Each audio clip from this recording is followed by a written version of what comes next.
A paz do Senhor, meus irmãos, Deus abençoe a todos, dê a todos nós um restante de domingo muito abençoado, um restante de culto também muito abençoado. Gostaria de agradecer ao Senhor nosso Deus também, o convite do pastor Wander, agradecermos a Deus todos os dias pela vida. Eu gostaria de fazer uma pergunta aqui antes da leitura bíblica e fazer mais uma vez uma oração. Acabamos de orar agora, mas eu gostaria de orar com você também, agradecendo a Deus. Primeira pergunta que eu queria que você respondesse, ou a pergunta que eu gostaria que você respondesse, mas você agora vai levantar a mão para responder, tá bom? Você tem passado por lutas, ou estes dias, para você, para sua família, as coisas que você tem ouvido, tomado ciência, tido conhecimento, isso tem de alguma maneira trazido assim algum tipo de aflição, ou talvez de angústia, talvez de ansiedade, ou alguma inquietação. Eu vou pedir a você que levante a sua mão, mas não tenha receio não, porque nós não estamos aqui para fazer teste, não. Então, você que tem enfrentado lutas e etc. e tal, levanta a sua mão. Muito bem, pode abaixar a mão. Meus irmãos, essa semana eu estava pensando uma coisa. Nós temos falado tanto de assuntos difíceis. Isso vai mexendo conosco. Isso vai entrando dentro de nós de uma maneira que nós não conseguimos nem compreender direito. E às vezes, nós entramos num ritmo de reclamações e de conversas que parece que potencializa o problema. Então eu gostaria que nós orássemos aqui, você acabou de levantar a mão, como eu também levantei, eu levantei a mão também. Que de alguma maneira nós temos sido afetados ou por questões pessoais ou sociais. Mas a minha pergunta agora, eu vou pedir você para levantar a mão também, nas 3 perguntas, se for sim. Você está enxergando? Levanta a mão. Pode abaixar. Você está ouvindo? Você está respirando? Vamos levantar agora todo mundo e vamos agradecer a Deus, porque nós estamos ouvindo, enxergando e respirando. Vamos ficar em pé. Eu acabei de tomar um pouquinho de água aqui agora, e é uma coisa que a gente faz assim, sem nem dar muito valor. Eu já tive na minha família uma pessoa que estava tão enferma, mas tão enferma, que tínhamos que molhar um algodão na água e colocar na boca para ele poder tomar água. Irmãos, qualquer coisa que você, meu irmão, qualquer coisa que você tenha perdido, qualquer coisa, pense no valor disso que você perdeu, e no valor de enxergar, respirar, ouvir, ainda mais o entendimento. Você está entendendo, sabe onde está. Você veio aqui hoje espontaneamente. Se não veio espontaneamente, você sabe quem te trouxe. Então vamos agradecer ao Senhor. Senhor nosso Deus, nós queremos agradecer pela bênção da visão, da audição, do olfato. Nós queremos agradecer pela bênção do entendimento. Senhor, queremos agradecer pela bênção dos órgãos do corpo funcionando.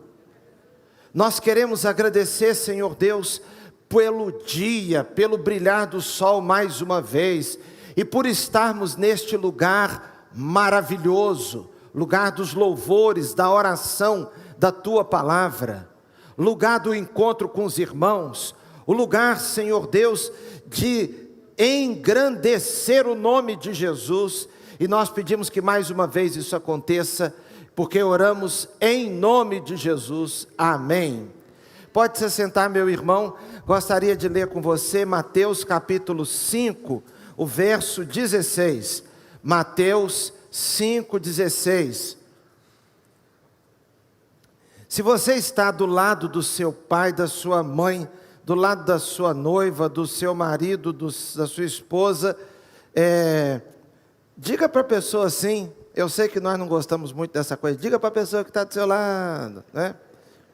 Mas só para irritar você, então, vou fazer. Diga para a pessoa que está do seu lado, se você está no meio da sua família aí, não tem preço estar aqui com você, que bênção que você veio comigo. Se você brigou com a sua família, se discutiu com o marido, fala, você é meu mozão assim mesmo.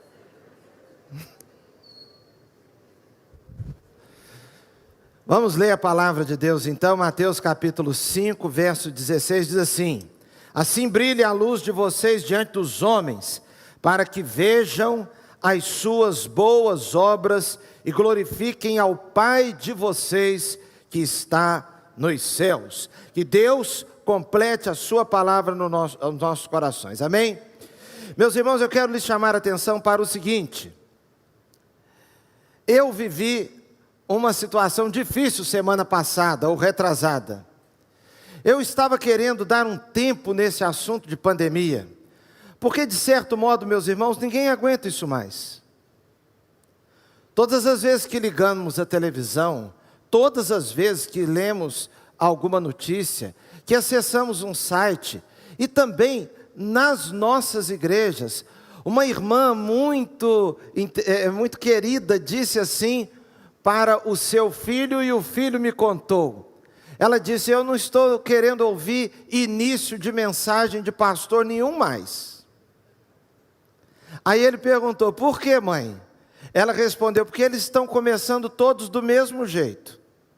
Eles começam falando assim, o momento está difícil, estamos passando uma fase difícil. Aí vai até que chega uma hora que eles começam a falar de outra coisa. Como eu já sei o que eles vão dizer no início, eu já estou querendo ir para adiante, para frente.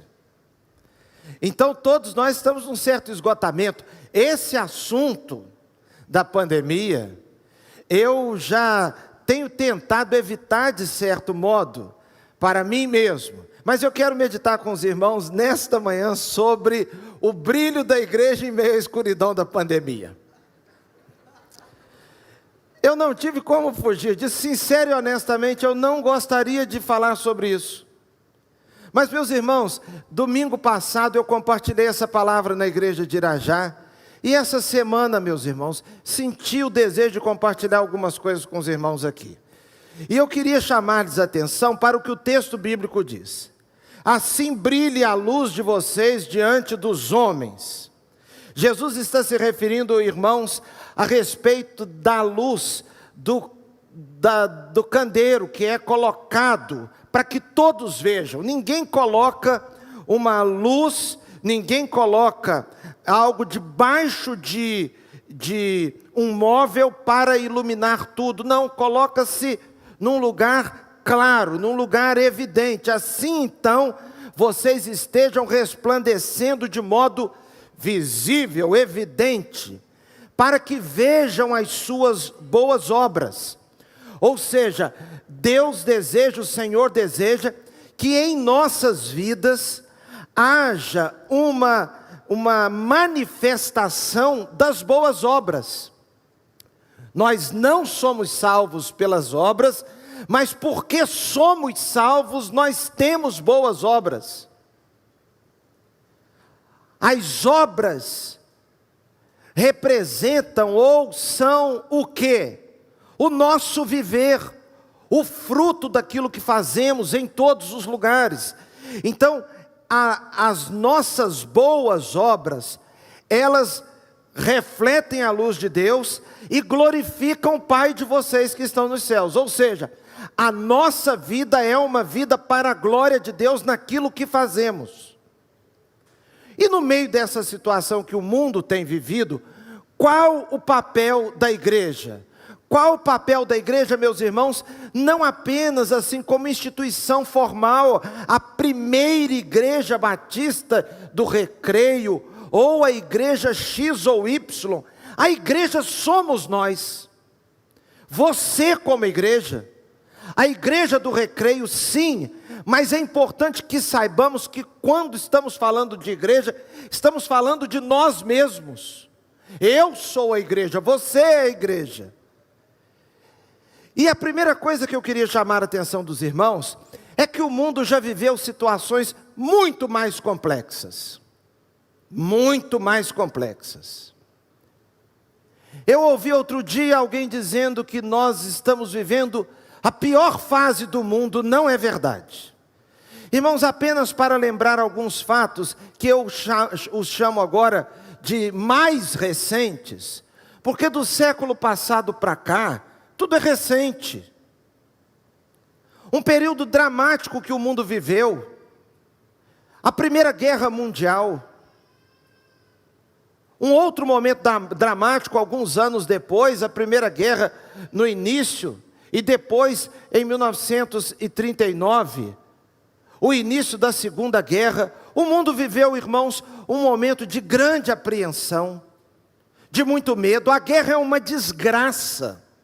Guerra não constrói, guerra destrói. A guerra tem o desejo, de fato, de sufocar o inimigo. Bombas são lançadas em lugares estratégicos para cortar comunicação, para impedir o trânsito, destruição de pontes, destruição de armazéns. Uma guerra traz sobre o mundo um nível terrível de orfandade. E aí apenas a guisa, irmãos, assim de nós temos um espírito de gratidão para com certas pessoas. O mundo de hoje, o mundo que vivemos, provavelmente não seria o mesmo se não fossem algumas pessoas, como Churchill, o primeiro-ministro inglês, que resistiu debaixo de uma terrível pressão, quando o mundo estava se curvando, os países estavam se entregando ao domínio da Alemanha. A França, por exemplo, já estava rendida. A Inglaterra não tinha condições sozinha de resistir. Humanamente falando, era uma loucura, e foi de fato uma loucura. Mas um discurso que Churchill fez no parlamento, aquele discurso nos afeta até hoje. Quando tudo estava ocorrendo um consenso para que houvesse um acordo, e o acordo colocaria nas mãos de Hitler um poder muito maior. E Churchill, numa teimosia daquelas, que ninguém está entendendo, que o bom senso não está dando mãos àquela opinião, àquela teimosia, ele fez um discurso que mudou a história. Foi o famoso discurso quando ele disse: nós lutaremos. Nós lutaremos em todos os lugares, nós lutaremos no ar, nós lutaremos no mar, nós lutaremos nas ruas, nós resistiremos nas nossas casas. E aquele parlamento que estava assim, basicamente numa direção, mudou de direção, porque todos começaram a aplaudir Churchill. E Churchill, pelo rádio, se pronunciava como um líder. E à noite os ingleses escutavam Churchill falando, e a história mudou. Quanto o mundo deve a um general como Eisenhower, que foi o general comandante das tropas aliadas? Quanto o mundo deve a um homem daquele? Quanto a democracia deve a um homem como aquele? O presidente Roosevelt. E assim vai, irmãos. O mundo passou pelaquela fase tão difícil. Unido àquele momento estava um outro fato muito terrível que aconteceu, a perseguição dos judeus. Eu tive a oportunidade dada por Deus de junto com o pastor Wander ir a Auschwitz, na Polônia. Que lugar terrível, irmãos, o campo de concentração que se tornou símbolo. Aqueles milhares e milhares de judeus perseguidos pelo mundo, apanhando nas ruas, tendo suas propriedades tomadas, mães e filhos divididos, famílias divididas. Será que nós estamos vivendo um momento pior do que aquele? Quando nós paramos para pensar também em situações como as situações envolvendo escravização de nossos semelhantes. O que ocorreu com a escravidão aqui no Brasil, nos Estados Unidos e em muitas partes do mundo. Quando os conflitos étnicos, quantos conflitos étnicos, quantas tribos contra outras dizimando, quantas tribos africanas invadiram outras tribos africanas, tomando seus irmãos africanos e vendendo como escravos. Milhares e milhares. Milhares e milhares. Irmãos, quando nós pensamos em momentos como a Guerra Fria, eu me lembro que eu era criança, ouvia falar dessa Guerra Fria. Tudo que acontecia parecia que iria haver a detonação de uma bomba que iria detonar o mundo todo. O presidente Truman dos Estados Unidos fez um discurso e ali alguns entendem que houve início a chamada Guerra Fria, que foi acabar agora, já na década de 90, de 1990 ou 91. Irmãos, o mundo vem vivendo momentos de tensão. E este que nós estamos vivendo parece não ser o pior. Lá atrás, a chamada peste negra, mas lá atrás, no século XIV, a peste negra na Europa, acredita-se, que ela dizimou, que ela matou entre 1/3 para frente dos habitantes da Europa. Será que nós estamos vivendo um momento pior? Agora, o fato é o seguinte: qual o meu papel, qual o seu papel no meio dessa história toda? Qual o meu papel, qual o seu papel como pessoa, como crente, neste momento, que é sim um momento desafiador que o mundo está vivendo? É sim um momento desafiador que a nossa cidade, que o nosso país está vivendo, que nossas famílias estão vivendo. Eu queria chamar a sua atenção, meu irmão, minha irmã, a respeito da necessidade da igreja brilhar através de algumas características, ou alguns verbos que na vida precisamos conjugar. Primeira coisa que eu queria chamar atenção: nós vamos brilhar, meus irmãos, quando verdadeiramente nós amarmos. É hora da igreja amar. O mais poderoso, o mais contagioso, a maior pandemia que estamos vivendo é a do ódio. A falta de amor. Há um espírito, há um ambiente de confrontação por todos os lados. Há um espírito, um ambiente de ódio por todos os lados. Esta é a pior pandemia, e nesta pandemia eu e você não podemos ser contaminados. Isso não se protege com máscaras, isso não se protege com álcool gel, isso não se protege com conversa, isso se protege com uma vida verdadeiramente tomada pelo amor de Deus. Irmãos, o mundo está tão confuso. Veja só, primeira coisa que eu queria te chamar sobre o amor que nós precisamos ter, é que até entre os cristãos parece que está havendo uma contaminação. Nós somos o povo do amor, Jesus, a Bíblia diz, Deus é amor.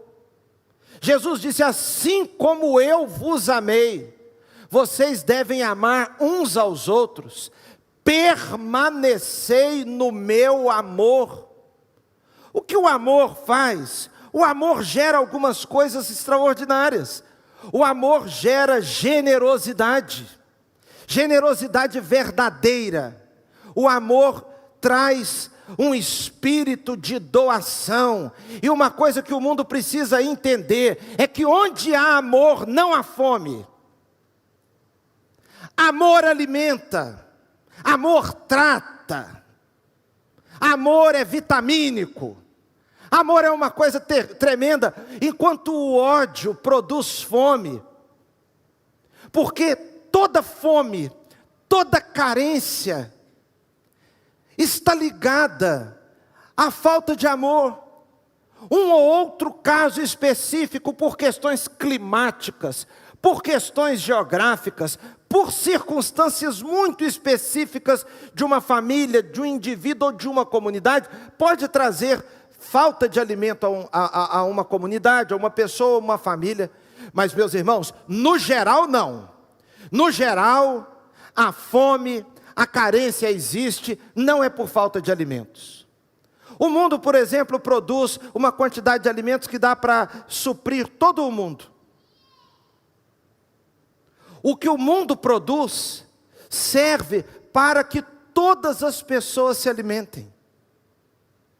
A questão não é ausência de alimento no mundo, é falta de amor. Porque um pai e uma mãe, era tão comum isso antigamente, pai e mãe com 8, 10 filhos. Por que um pai pobre e uma mãe pobre, um homem simples, uma mulher simples, conseguiam alimentar e tratar 8, 9, 10 filhos? Às vezes ainda vinha um sobrinho, uma sobrinha morar junto na casa, às vezes a irmã mais nova do marido, ou a irmã mais nova da mulher, uma cunhada vinha morar junto. Por que todo mundo comia? Por que todo mundo cresceu? Por que todo mundo se desenvolveu? É porque, como diz o ditado, um pai e uma mãe tratam de 10 filhos, e às vezes 10 filhos não conseguem tratar de um pai. É a força do amor, é a presença de algo mais, de algo que alimenta, de algo que dá aquilo que é mais do que o material, é aquela pessoa que se dá. O mundo precisa ser impactado por uma presença da igreja que se dá, e não que entra num espírito de ódio, num espírito de disputa. Que coisa triste, irmãos, o que vem ocorrendo com inúmeras famílias, grupos de amigos em WhatsApp. No final das contas, o grupo tem que acabar. Por quê? Porque o ódio veio e está nos ganhando, que nós não estamos mais conseguindo conviver com o diferente. Nós estamos comprando briga de quem não briga por nós. Nós estamos defendendo quem não nos defende. Nós estamos tratando miseráveis pecadores como nós, como se fossem divindades. Acordemos, igreja, é hora de amar. Amar, o amor gera generosidade, o amor supre, o amor, ele produz aquilo que o pão não pode, o amor une. O amor une. Casa dividida contra si não subsiste. Casa dividida contra si não subsiste.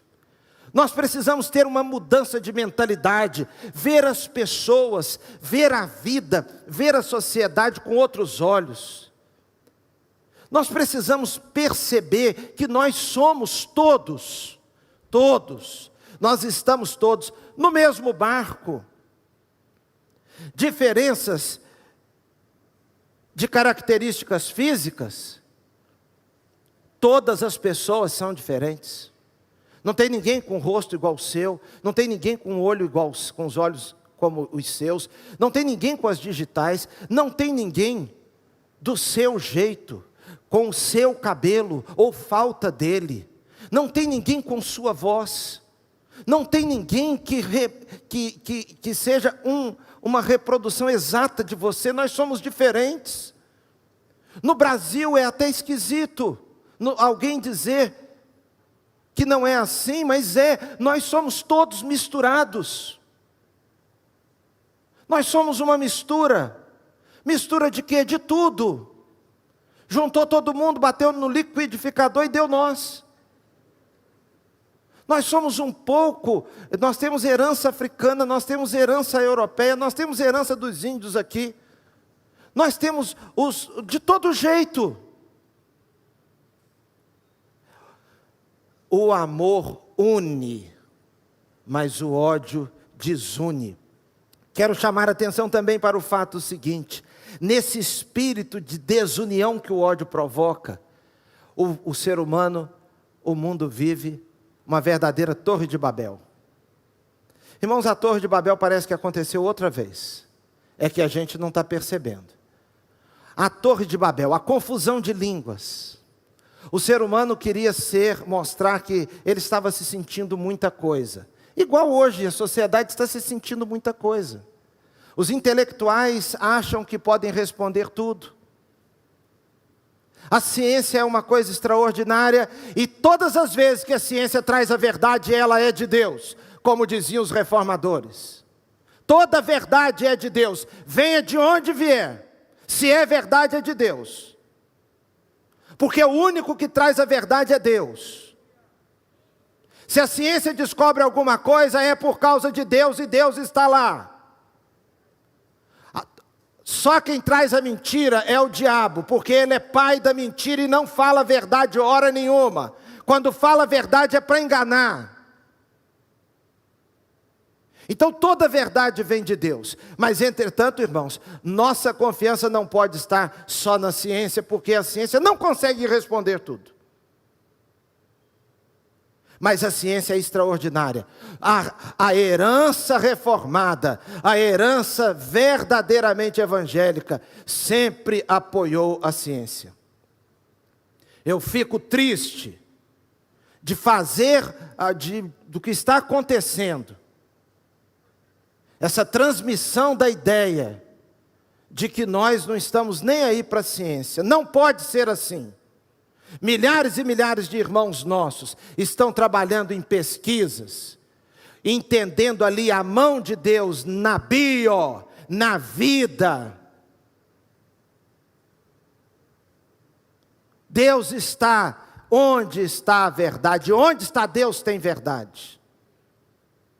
Agora note uma coisa importante, esse assunto da Torre de Babel, o mundo está dividido, o mundo não se entende. Um juiz manda prender, outro juiz manda soltar. Isso sempre foi assim, meus irmãos, porque faz parte do sistema. O sistema no Brasil, ele é um sistema e onde há democracia, há recurso. Está certo. Você pode ser condenado aqui e você ter o direito de recorrer. Isso faz parte da democracia, porque se houver um erro, ele pode ser corrigido. Eu não estou falando disso não, isso é bom. Agora, o que nós estamos vivendo é uma coisa maior. Um fala uma coisa, o outro entende outro, o outro manda um negócio, o outro manda ir para trás, o outro manda ficar quieto, o outro manda falar, o outro diz que tem que gritar, o outro diz que tem que sussurrar, o outro critica o outro porque sussurrou, os dois estão no mesmo patamar de autoridade, nas mesmas cadeiras, e Vossa Excelência, Vossa Excelência, Vossa Excelência, mas aquilo é uma fachada, porque na verdade está dizendo a respeito do outro é uma outra coisa, não é excelência. Espírito de confusão, harmonia entre os poderes. Mas eu estou dando esses exemplos, meus irmãos, mas isso está de cima para baixo e de baixo para cima, porque às vezes entre pais e filhos, uma confusão que ninguém consegue se entender. Por quê? Por causa de algum elemento ideológico, algum elemento diferente de visão de mundo, está dividindo todo mundo. Casa dividida contra si não subsiste. Nós somos os brasileiros. com os que aqui vivem, de fora de outros países. Nós somos o povo brasileiro, os que aqui nasceram e os que aqui chegaram. Nós somos juntos, todos nós somos pretos, todos nós somos brancos, todos nós somos nós. Nós somos o povo que trabalha, nós somos o povo que cria os filhos, nós somos o povo que gera o PIB brasileiro, nós somos os pagadores de impostos, nós somos os que cultuam, nós somos, meus irmãos, os que se encontram nos metrôs, no transporte público, nos aeroportos. Nós todos estamos nas estradas, nós todos estamos nas feiras, nós todos vamos entender o valor do amor, porque senão é autofagia, nós contra nós. O amor, então, é fundamental. Quando a Bíblia fala que Jacó trabalhou 14 anos por causa de Raquel, porque amor se manifesta também no trabalho, no servir. 14 anos, diz o texto bíblico que pareceram como poucos dias. Poucos dias. Segunda coisa que nós, como igreja, precisamos fazer. A igreja precisa clamar. Se o meu povo, que se chama pelo meu nome, se humilhar e orar, se converter dos seus maus caminhos, eu ouvirei do céu, perdoarei os seus pecados e... Alguém vai dizer, pastor, não tem nada a ver esse negócio de pandemia com oração. Tem sim, tem sim. Quando um povo é um povo temente a Deus, em todos os sentidos, a saúde melhora, em todos os sentidos. Pastor, o senhor está dizendo que a doença é por falta de oração? Não, tem gente que ora muito e fica doente, e é normal, isso acontece. É claro que acontece. Tem pessoas na Bíblia que morreram doentes, servos de Deus. Timóteo, discípulo de Paulo, tinha um problema gástrico. Eliseu morreu doente. A doença, ela não dá em poste, como diz lá no interior. A doença dá no ser humano. Ninguém morre de saúde. Estava com tanta saúde que morreu. Todo mundo morre porque deu um streamlink. Aconteceu alguma coisa. Morreu de quê? De saúde. Você já viu alguém falando isso? Não, estava com tanta saúde que explodiu de saúde. Isso não existe. Todo mundo que morreu, morreu porque houve uma falência. Faleceu. Agora, se o meu povo, que se chama pelo meu nome, se humilhar e orar, eu ouvirei. Agora ele tem que se converter dos seus maus caminhos. E eu acho interessante a Bíblia dizer, se o meu povo, porque começa o arrependimento, é com o povo de Deus, nós precisamos nos arrepender dos nossos maus caminhos, e nós temos tido maus caminhos, irmãos.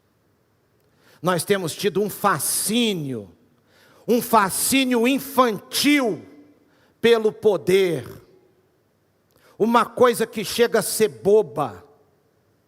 Jesus disse, o meu reino não é desse mundo. Nós precisamos acordar.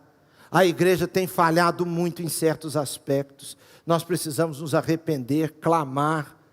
Então ouvirei do céu, perdoarei os seus pecados e sararei a sua terra. Eu recebi, pastor Paulo, eu estava falando essa mensagem lá em Irajá, e alguém mandou a seguinte mensagem: pastor, a igreja tem que ir para a rua.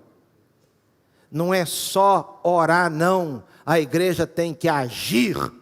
Eu cá comigo pensei, é a típica pessoa que nunca orou, só pensa em agir. É o típico pronunciamento de quem não orou. É agir. Agir em quê? Ele disse, temos que protestar. Eu fiquei com vontade de perguntar, protestar contra o quê?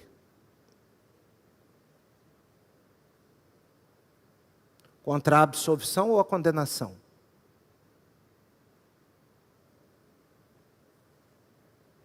Contra a confirmação da sentença ou a anulação da sentença? Protestar contra o quê? Contra o uso do remédio ou por causa do uso do remédio X ou Y? É protestar contra o quê? Irmãos, nós temos que orar para que Deus ouça e verdadeiramente traga um remédio maior sobre nós. A Bíblia diz que nós devemos orar pelos reis, por todos os que exercem autoridade, para que tenhamos uma vida tranquila e sossegada. Eu tenho orado, meus irmãos, desde o João Figueiredo. Quem aqui já se entendia por gente quando o presidente do Brasil era João Figueiredo? Pois é. Eu me lembro que lá em casa nós fomos ensinados a orar pelo presidente Figueiredo. Depois do presidente Figueiredo, foi o presidente Sarney. Aí nós orávamos pelo Sarney. Depois de Sarney foi o Collor. Aí nós orávamos pelo Collor. Depois foi o Itamar Franco. Depois do Itamar Franco foi o Fernando Henrique. Quando era o Fernando Henrique, depois, já no segundo mandato, eu já era pastor. Eu orava com a igreja pelo Fernando Henrique. Depois do Fernando Henrique veio o primeiro mandato do Lula. Nós orávamos pelo Lula. Depois, no segundo mandato do Lula, a gente orava pelo Lula. Depois veio a Dilma, nós orávamos pela Dilma. Depois veio o Temer, nós orávamos pelo Temer. Agora é o Bolsonaro, nós devemos orar pelo Bolsonaro. E seja quem vier para frente, vai precisar de oração.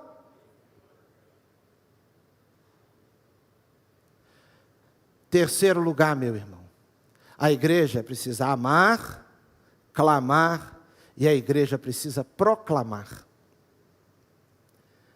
A igreja precisa comunicar o Evangelho. Cada um nas suas células, nos seus pequenos grupos, no seu convívio. Sabe por quê? Porque a igreja tem a melhor mensagem, a mensagem que o mundo precisa. A mensagem que transforma a vida, que muda a alma, que muda o indivíduo. A mensagem que purifica daquilo que é o pior que atinge a vida humana, que é o pecado. A Bíblia tem uma mensagem de fé, uma mensagem de esperança, uma mensagem de consolo. A Bíblia tem tudo o que nós precisamos, porque a Bíblia tem um tempero agridoce. Quando você precisa de consolo, tem lá. Ao mesmo tempo que você acabou de encontrar um consolo, vem uma repreensão. Porque nós precisamos ser repreendidos. Vem uma instrução, porque nós precisamos de instrução. Jesus Cristo é a melhor resposta que nós temos para nossas vidas, meu, que Deus tem para nossas vidas e para a todos os nossos semelhantes. O nosso desejo é que o mundo verdadeiramente seja impactado pelo Espírito Santo do Senhor. Porque quando a mensagem do Evangelho entra num lugar, converte os corações dos pais aos filhos, dos filhos aos pais, une as famílias. Quando o Evangelho chega à vida de uma pessoa, revela a ela o seu verdadeiro tamanho, a brevidade da vida, o valor da eternidade. Quando o Evangelho verdadeiramente chega numa vida, tira dela a avareza, tira da vida a falta de generosidade, traz dependência de Deus, coloca amor, como diz a Bíblia, que o amor de Deus foi derramado em nossos corações. Meu irmão, proclame o Evangelho, fale do Evangelho. Não assim, não tenha a ideia de que falar do Evangelho requer que você saiba fazer discurso, falar publicamente. Não, a comunicação do Evangelho, a pregação do Evangelho, ela acontece num banco, ela acontece dentro de um ônibus, ela acontece dentro de um táxi, ela acontece no convívio da vida, no dia a dia, enquanto se cozinha, enquanto ferve uma água, enquanto se prepara algo, enquanto recebe alguém, enquanto recebe um colega de trabalho que chegou novo. Quando você vive uma vida no seu trabalho que dignifica a Deus, e você testemunha daquilo que Deus tem feito, quando você convida alguém, simplesmente um convite simples, e você diz: olha, vai ter uma vigília, sexta-feira na minha igreja, vem comigo, vamos lá orar comigo. Tire da sua cabeça que tem que ter isso ou tem que ter aquilo para a pessoa aceitar a Cristo. O que tem que ter é a presença de Deus. Uma pessoa pode se converter em plena vigília de oração aqui, sem cantor de fora, sem pregador bonito, que parece que aqui está meio escasso disso mesmo, mas sem nada de extraordinário, sem muita propaganda, uma pessoa pode se ajoelhar aqui e no meio do ambiente de oração se render a Cristo. Um irmão da nossa igreja falou uma vez comigo: pastor, quando o senhor for pregar aquela mensagem, mas aquela, o senhor me fala que eu vou trazer um vizinho meu para ele se converter. Eu falei com ele: meu irmão, aquela não tem. É esse arroz com feijão aqui mesmo que o irmão está vivendo. Então, preste atenção. Deus age. Deus opera através da sua vida. Comunique o Evangelho. Que Cristo veio ao mundo para salvar os pecadores, dos quais eu sou o principal. No meio da pandemia, faça brilhar a sua luz. Volte para casa hoje com uma palavra de bênção, de vitória. Volte a acordar cantando. Volte a acordar cantando. Pare de acordar. E a pessoa que te vê despertando tem a impressão que você engoliu aquele diabo verde. Sabe o que é diabo verde? Diz que é um negócio poderoso lá, químico lá, que causa um... não faça assim.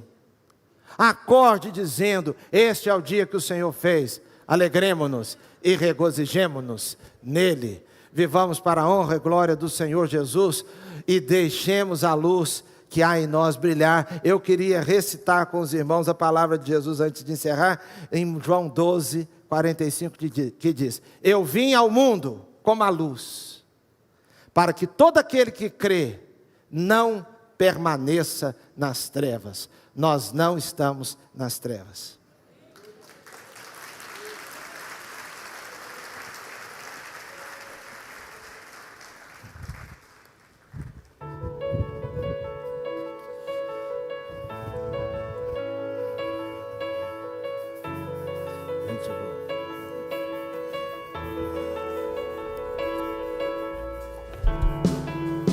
Todos necessitam de um amor perfeito,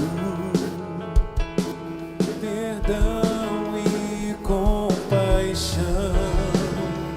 Todos necessitam de graça e esperança, de um Deus que salva. Convidamos você a ficar em pé no seu lugar. Vamos louvar ao Senhor. Cristo move as montanhas e tem poder para salvar. Tem poder para salvar para sempre. Autor da salvação, Jesus a morte venceu, sobre a morte venceu.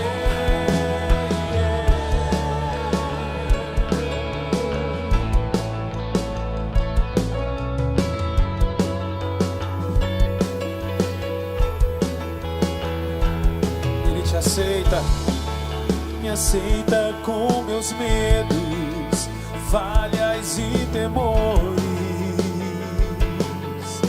Enche o meu viver, a minha vida entrego pra seguir teus passos. A ti me redou.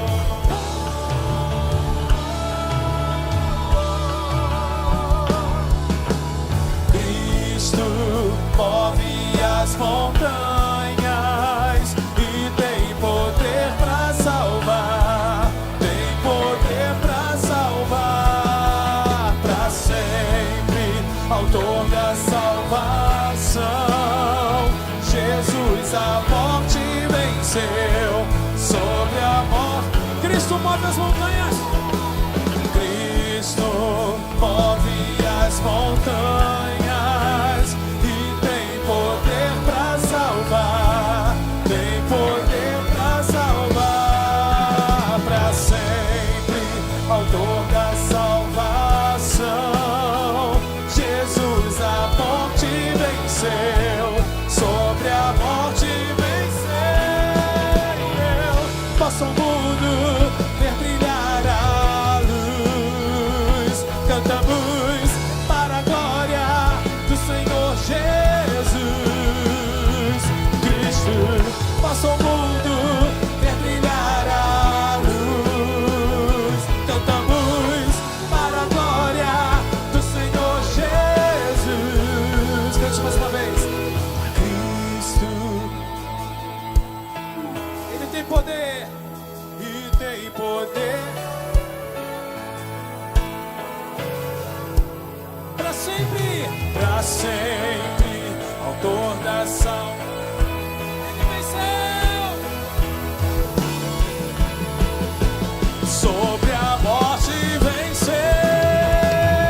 Cristo move as montanhas e tem poder para salvar, tem poder para salvar para sempre, autor da salvação.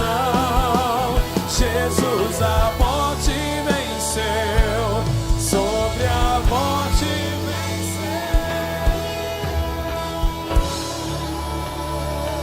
Louvado seja o nome de Jesus, tudo é por causa dele. Ergue assim a tua mão para o alto como quem recebe alguma coisa da parte de Deus. Pai, nós te agradecemos pela exposição da tua palavra, Senhor. Que cada um de nós sejamos luz no meio da escuridão. Que o amor do Senhor, as doces e eternas consolações do Espírito Santo acompanhem cada um de nós e todo o povo de Deus espalhado pela face da terra. Deus te abençoe, vá em paz. O maior culto começa agora lá fora. Seja uma bênção para onde você for. Aplauda o nome de Jesus e vai na paz. Deus te abençoe, Deus te abençoe.